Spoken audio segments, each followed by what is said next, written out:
All right, good morning and welcome to the Indiana Clean School Bus Consortium webinar for February 20th, 2024. My name is Danielle Hayes, Program Specialist with Drive Clean Indiana. This webinar series is in partnership with the Indiana Department of Environmental Management, the Environmental Protection Agency, and yours truly, Drive Clean Indiana.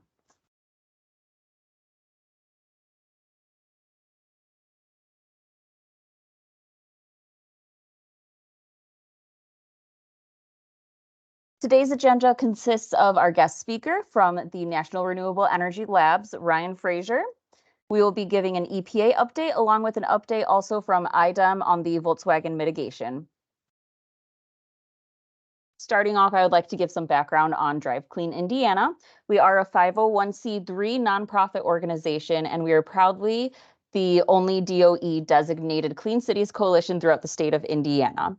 We have set a goal to build partnerships to help support the nation's energy and economic sectors. We support all alternative fuels, vehicles, and technologies along with their infrastructure. These efforts reduce the nation's total dependence on imported oils, help improve air quality, and support for local jobs. So at this time, we will go ahead and have Ryan take over whenever you're ready.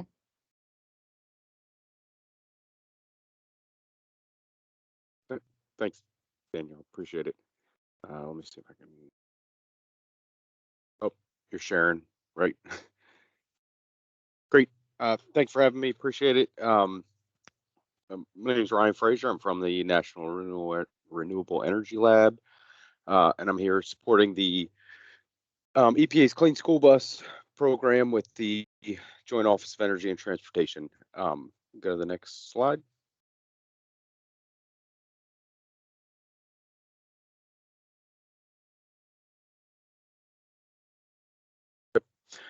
So first, just want to introduce everyone to the technical assistance that we offer through our partnership with the EPA's Clean School Bus program. This is available to any school districts really that are currently receiving Clean School Bus funds or just planning to apply for future rounds of funding. And this is a free technical assistance program. The goal here is really to provide school districts with the knowledge, tools, information needed to successfully plan for and deploy clean school buses. So just want to emphasize this is free service, and we have a really great team of subject matter experts available to help in any way needed. You can go to the next slide. So here's some examples of how we can help, but obviously inquiries are not limited to these topics. You can contact us on anything from simple questions to complex, in-depth assistance. We're available to discuss or review some ideas you have, plans, or just be, a sounding board along the electrification process. Just a little background about myself. I was a fleet manager. I'm based in Washington, D.C. I was a fleet manager in D.C. for the municipal government before coming here to NREL. So I know how busy fleet managers' day-to-day schedules are. When you add a new program like bus electrification on top, it becomes all the more time consuming. Typically, you don't have extra resources when new programs like that come around. So I'm really happy to be part of the team here where we can help support fleets directly. We have a lot of great folks, other fleet managers like myself, people with utility experience, external organizations, lab experts. So, we're really happy to help. Again, free service. Please don't hesitate to reach out. Next slide. So here's just a couple ways to contact us. You can go to driveelectric.gov. There is a contact form. Select Clean School Bus Technical Assistance. We will get back to you within 48 hours. Quick questions. have a concierge team that will point you to resources, answer some quick questions. And then more in-depth topics, we'll meet with you one-on-one, schedule meetings. You'll likely be routed to myself or other members of the team for direct assistance. You can also contact us at this email, cleanschoolbusta@nrel.gov. That's just another way to contact us. Next slide. So today, I just want to go over some existing resources we have available to school districts, as well as some technical topics that we hear pretty often. So first is the Flipping the Switch series.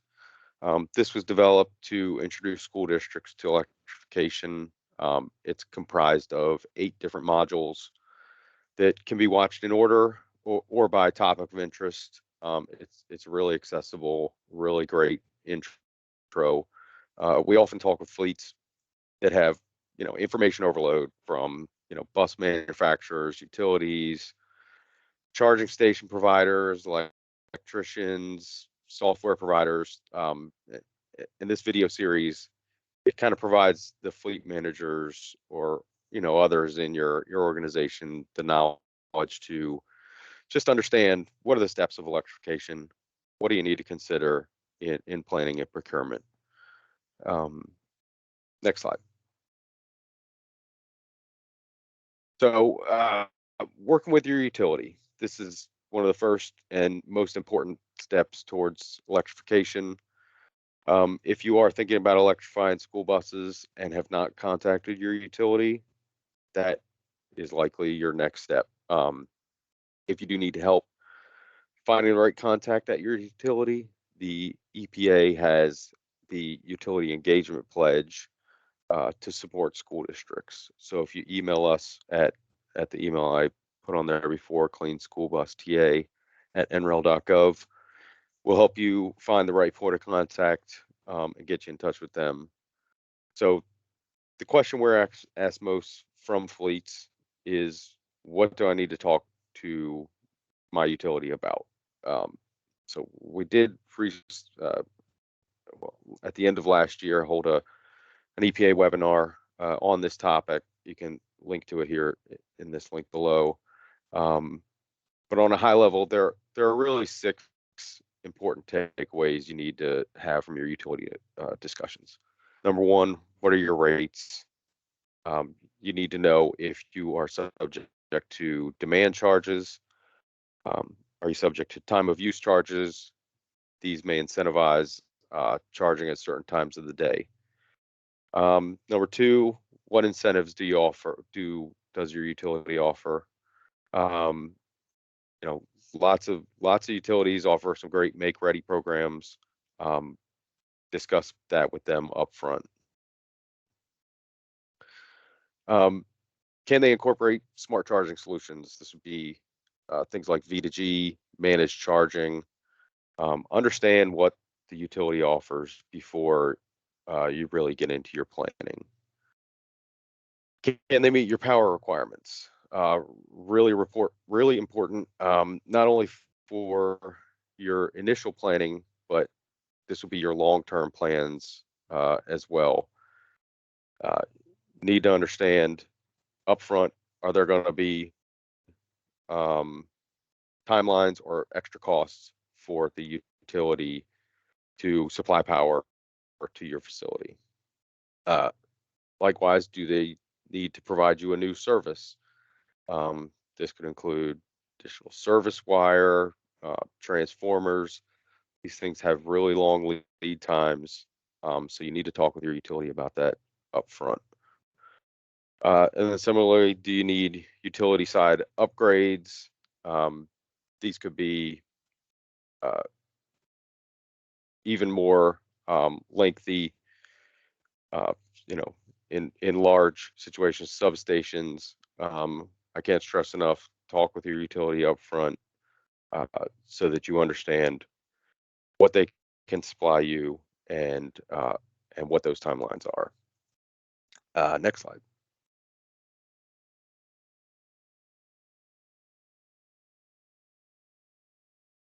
So to help with the organizing the information to share with your utility, the Joint Office has developed the electric school bus charging station planning form.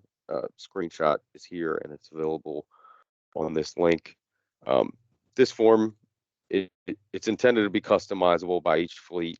You can complete the entire form and it will make you well prepared to talk with your utility. But you may need help completing some sections of it as well from, say, your utility electrician on things like peak load, transformer sizes. If you utilize the form, don't hesitate to reach out if you have questions. Like I said, it's just a resource for fleets, and it's intended to help you organize that information in one central spot. Next slide. So range of electric school buses, obviously, this is one of the biggest concerns and a big question we get all the time. So I want to take some time here just to discuss what affects range. Manufacturers do define an estimated range, which is typically rated at optimal conditions. Of course, range is affected by a number of factors, a lot of which are shown here. So number one, duty cycle. This is route demands like traffic, speed, terrain, number of stops, all have an effect on the range of the bus. Driver style is extremely important. So aggressive driving does reduce range, things like hard acceleration, hard braking. Regenerative braking, it does return energy to the bus battery, and it works when the bus slows to a stop. So training your drivers is going to be extremely important. The payload of the bus, obviously more weight equates to less range. And then you have the surrounding environment, temperature, and weather conditions. And I'm going to talk about that in the next slide. You can go to the next slide, Danielle. So a couple of examples of how cold weather does affect fleets. So number one, NREL did a study with the Duluth Transit Authority and saw that range decreased from battery electric transit buses approximately 33% for a temperature decrease of 30 degrees. And that's from the optimal temperature from around 60 to 70 degrees. You can see in this chart here that the individual trips, that's the blue dots here, they vary dramatically by trip, and this is due to all the other factors that I discussed in the previous slide, but you can see a correlation to temperature and range as the temperature does decrease. One note for Duluth Transit Authority, these buses did use diesel auxiliary heaters in cold weather, which were activated at a certain temperature point, probably around 30 or 40 degrees. The second example, Tok Transportation. This is in Tok, Alaska. Obviously, it gets extremely cold there. They have been running an electric school bus since 2020, and they do use only electric heat, and they are successfully completing routes in up to negative 35-degree weather. And similarly, they saw a decrease of around 20 to 25% in range for every 30 degrees. And that maxed out around a 55% efficiency decrease at negative 10 to 20 degrees. So this is obviously when their electric heater is operating at max capacity. Two notes, they do store their buses and charge their buses inside, which is obviously a help. And they do utilize 25 kilowatt DC fast charger. Next slide. So what can you do as a fleet to maximize the range of your electric school buses? Most important, train your drivers. Like I said, aggressive driving is really bad for range. Precondition your bus, so make sure it's plugged in while it is preconditioning or heating the cabin and the battery. If possible, you want to consider indoor storage and charging. Obviously not available to everybody, but is the best practice. Turn off cabin heat when students exit. You can explore driver heating options, maybe heated seat options for your driver. Monitor telematics. You know, these can help identify inefficiencies. You can target training through what your telematics is telling you. Minimize your door opening times. This on very cold days, this is the best practice. Is something the fleet in Alaska does. And then last, consider auxiliary heaters, diesel fired auxiliary heaters in extreme cold. These are available on most electric school bus models. They can negatively impact your emission reduction goals, but you might want to talk to some local fleets and see what their experience is with them. They can be set to operate only in extremely cold conditions, which can help you with some emission savings. We do have a cold weather fact sheet here on this link to kind of summarize all of this. Next slide. So perform a route analysis. This is really essential for every route you're looking to electrify. This is going to ensure that the bus you're considering can meet your route needs and that the charger you're selecting can deliver the power required within the bus's dwell time. We did do a detailed webinar on route analysis at the EPA link below, but four main steps. Number one, understand your bus efficiency in your worst case scenario. Number two, determine that route energy usage based on mileage and efficiency.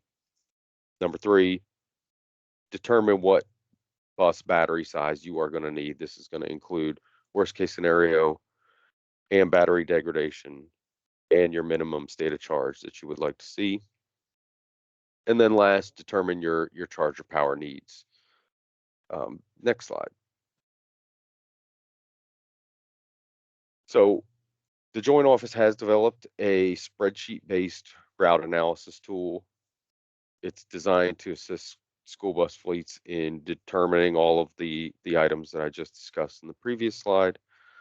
You can input your unique route information here, and temperature, bus, route info, as you can see in the gray and orange cells here.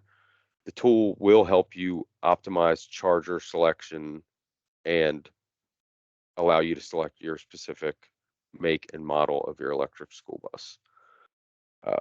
We did provide an overview of the tool in the webinar that I listed on the previous slide, but we do also have an instructional video for the tool.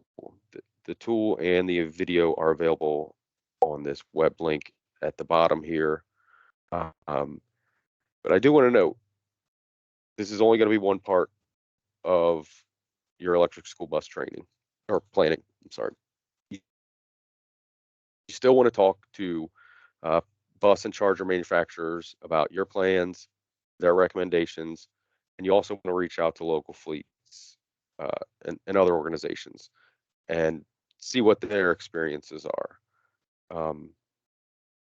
Like I said, this is a tool in your toolbox, but nothing can replace the opinions or advice of your local fleets and hear about their experiences. Next slide. So a couple resources we do have coming soon. First, we have some electric school bus familiarization training webinars. This is a 4-part technical training series. This is mainly for operators and technicians, but really for anybody at your organization. And the topics are going to be presented by school bus manufacturers. So we have an overview for school bus operators. This is going to be in early April 2024, or when the first module is available. Second, we have a technology overview, components and familiarization training. Third, we have high voltage safety overview. And then fourth, we have a module on charging methods and charging overview. If you go to driveelectric.gov, you can sign up for their mailing list and you'll see their webinars shortly. Hopefully within the next few weeks, we'll have registration out for those specific webinars. Second, we have the online peer forum coming out. Hopefully this will be out within the next couple months. This will be a resource for school bus operators to pose and answer questions on school bus electrification. You'll have unique logins. Like I said, open to operators, ask questions to your peers, ask questions about experience. If you're having trouble identifying local electric school bus fleets, this should be a great resource. If you would like access, feel free to email me. And then if you get on the mailing list at Drive Electric, you'll be notified when it's up and running. And then last, we always have EPA Clean School Bus webinars coming out. We have a number of new webinars coming out starting in the spring. I think in March, end of March is when we're going to have our newest ones. We have a number of different topics such as training, charging overview, electrification process, things like vehicle to grid. So if you sign up for EPA's mailing list at this link here, you'll be notified when those new webinars are released. Next slide, I think that's it. And I'm happy to stay on or take any questions.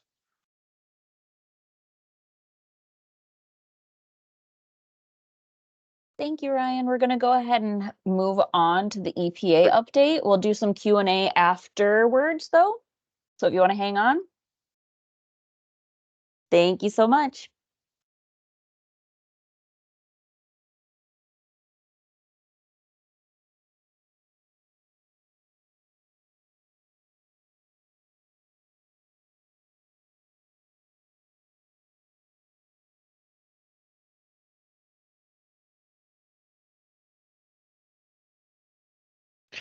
Hey, Carter, you're on mute.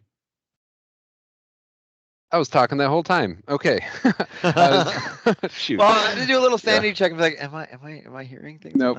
Things? Thank you No, for it's all good. thanks for standing up. I was just saying thanks, Daniel, and thanks, Ryan. It was a great talk. I'm gonna kind of turn gears here and talk a bit about the rebate that just closed. We don't have specific numbers yet that we can give out, but we have heard some murmurs of like a general tone of where things stand and what's happening going forward. So I can talk a little bit about that and try to answer questions if there are any, but I can't, unfortunately, at the time get into like specific details. Once we have those, we'll definitely send them out once we have confirmed numbers. On a whole, though, it does seem what we've been hearing from other regions and what we've heard in our region is applications across the board numbers were quite a bit lower this time around.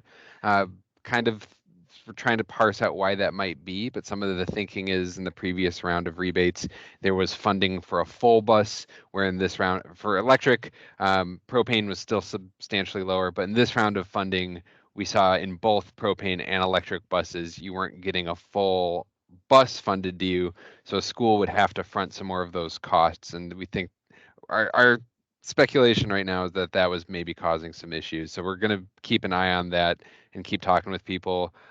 We've heard a little bit of that in Indiana when we were doing some phone calls and outreach. We heard some people repeat that opinion that they weren't coming in for a rebate because they didn't have the money to front the rest of the cost.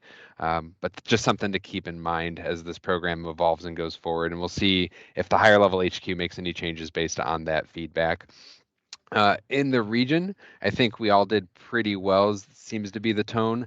I think Indiana, in terms of numbers, we don't have anything specific, but came in a little bit on the low side in terms of applications. We saw them, I think, we don't have, again, exact numbers, but it seems like they might be on the lower end.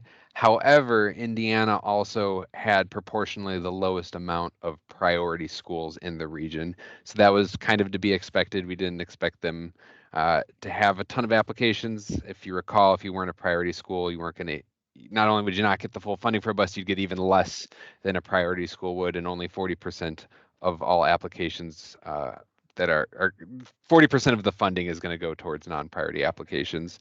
But just something to keep in mind, and I'm going to talk a bit about it at the end here, is the name of the game is application numbers. So going forward, I think as a coalition, and what I want to kind of be talking about over the course of the next year and at our future meetings is how can we improve that outreach? How can we meet people where they're at, whether that be electrical issues or propane issues, and get them interested in the program? Is there supplemental funding we can offer on the state or national level that can help cover some of those costs? So just kind of spitballing some ideas right now that would be helpful for the coalition to be thinking about in the year going forward until the next round of funding opens up, because we don't expect these issues to go away, and we're a little kind of in a wait and see with how headquarters is going to address them, if they're going to make any programmatic changes. But with that said, we can just jump in. I had a few slides to go over, so you can go to the, yeah, perfect. So just a little bit of a roadmap of what we've done so far with rebates and where we're at that blue arrow. So we've all applications are submitted, it's closed, no new ones are allowed in. The expected date for notifications is going to be in April of 2024, but we'll let you know right away if that gets bumped up or bumped out. Once those notifications are made, we should have those exact numbers, and we can kind of do a deep dive as a coalition and see how did we do, where in Indiana did we apply, where were we lacking outreach, and where can we have more applications going forward. And then we can talk to those people who applied and kind of get them roped into this coalition and make sure they're getting the help that they need. And if they have questions, they can talk to people here who've already received buses or are familiar with infrastructure and can kind of help them as they get their feet wet with this type of new clean school bus program. And then we'll have the whole, if you recall, last round we did all the payment request forms and kind of all the administrative stuff. So we'll be doing that throughout the rest of the year, with the expected window of this entire project ending in April 2026. But other rounds of funding will be open between now and then. So next slide, please. And kind of want to highlight this again for everyone in the call. We have these webinars that have been going on all year. They're still going on. Nope, sorry, misspoke. The last one just wrapped up in February 7th, but they are recorded and available online. So these are super helpful resources for people, and they probably would pair well with Ryan's webinars that he was just showing at the end of his presentation. We have all the webinars from this round. We have all the webinars from last round available on our website, that epa.gov/cleanschoolbus. You can go find them there. Pretty solid resource if you have general questions or about the program as a whole or specific topics. Next slide, please.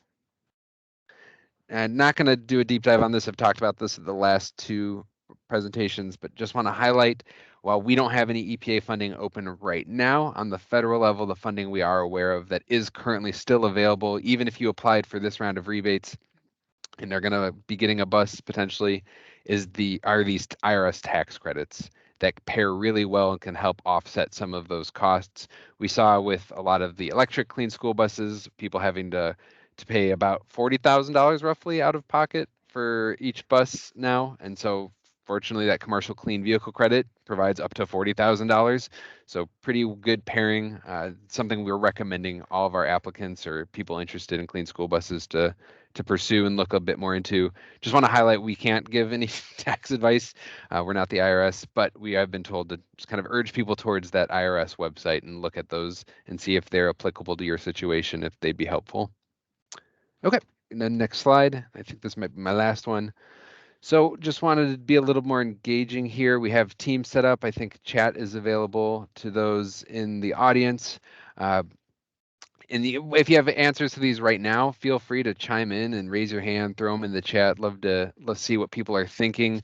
We're kind of sitting here on our end talking about these issues and seeing how we can improve them going forward. But I want this to be engaging with the members of the Indiana Coalition. If you don't have an answer right now, feel free to grab my email there at the bottom and shoot me an answer as you think of one in the next day, down the road as the program develops.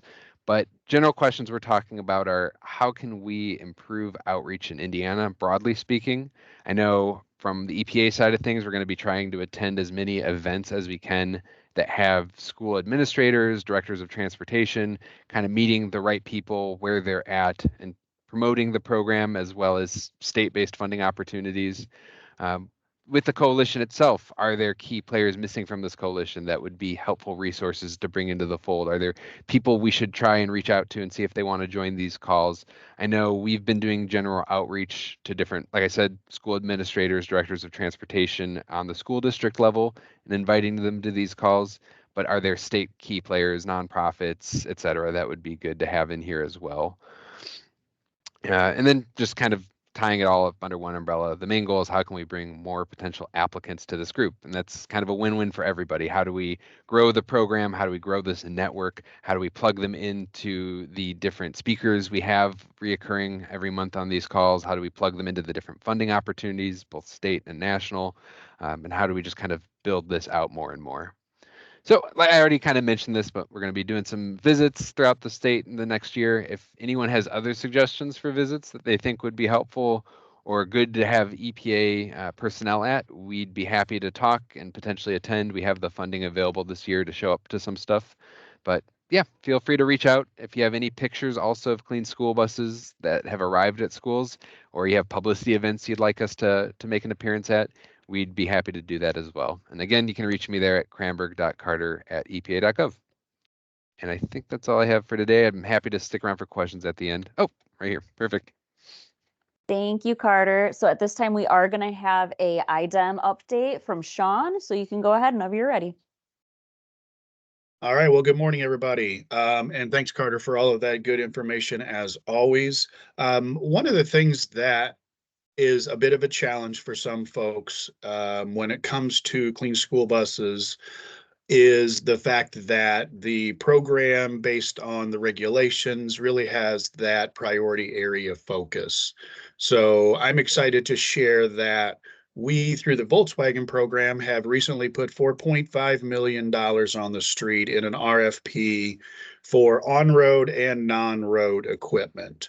This will be replacement focused, whether they're school buses or otherwise. But as it relates specifically to school buses, because that is what we're talking about today here within this group, one of the reasons that you do want to take a look at the Indiana Volkswagen Mitigation Trust website and that RFP is because the program here doesn't necessarily have priority areas that are as specific as the EPA programs do currently. So we do have a little bit more flexibility as far as what geography we can and will serve.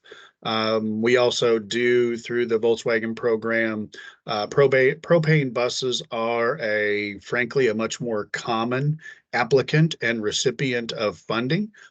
For a variety of reasons. But if it feels like you want to look for an alternative to the EPA funding, which is fantastic, but does have its own limitations, just as ours does, please take a look at the Indiana Volkswagen Mitigation Trust website. If you just Google Indiana VW Trust, you're going to find the website. The RFP will be at the top. And, you know, as it relates to school buses, both electric school buses, propane school buses are eligible for funding. We have, however, within the beneficiary mitigation plan, which is sort of this roadmap that you have to create within the Volkswagen program, we did set aside or carve out a specific amount of money for electric school buses, and those funds have been fully expended at this time.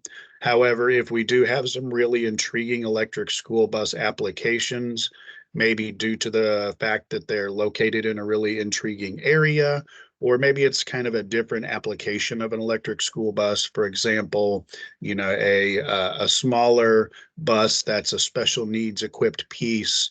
Things like that might get our attention a little bit more. So feel free to take a look at it. 4.5 million on the street. Funding amounts will range anywhere from 50,000 up to $1 million. That's all I have, Danielle. I appreciate it. Thank you so much. So at this time, if anybody does want to raise their hand, put anything in the chat, we can go ahead and unmute you. You can go ahead and feel free to ask any questions to any of our speakers. Otherwise, we can go ahead and move forward. I'll just let you have a minute here, though, just in case.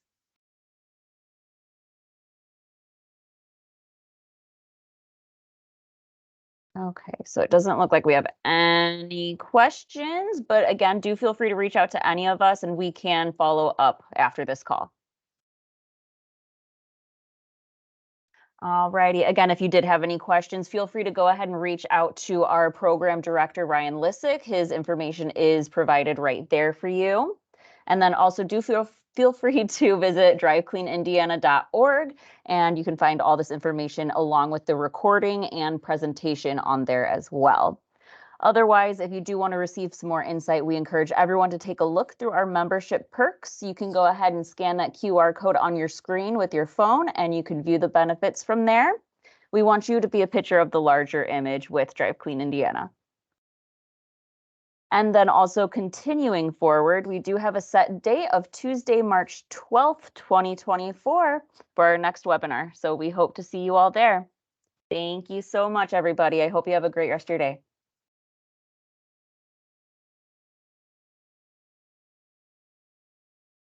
Thanks, Daniel.